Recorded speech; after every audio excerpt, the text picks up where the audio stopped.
In the midst of a rise in opioid overdoses, health officials in Jones County are educating the public on how to reverse an overdose and know when to seek help. 9 on your side's Caitlin Richards joins us in the studio tonight. She attended training. And Caitlin, why do officials say it's so important to host events like tonight's? Ken, Angie, Jones County health officials say the county is currently experiencing a high rate of opioid overdoses and fentanyl-related deaths. Tonight, the county's task force of Coastal Coalition for Substance Awareness and Prevention held a training event and educate the community on how to access and use reversal medication to hopefully reduce overdose deaths. Maysville is a little bit elevated as far as rates go. It is the most populated township in Jones County, and it is close to the Onslow County line.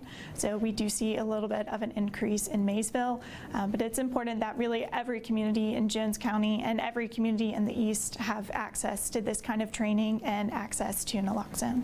Health officials say signs of an overdose include very small pupils and abnormal breathing.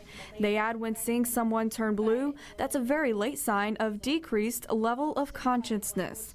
One way to help someone experiencing an overdose is to use Narcan nasal spray. The most important thing really is just to make sure that you insert into the nostril until you meet resistance.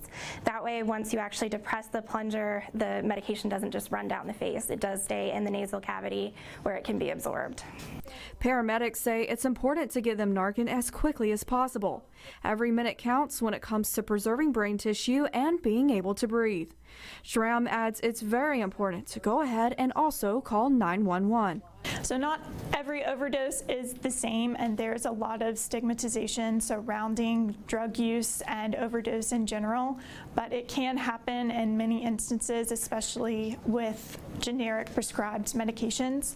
So it's also important that people who are taking medications understand their dosage and have access to things such as overdose reversal medication and even prescription lock boxes so that they can keep those medications safe.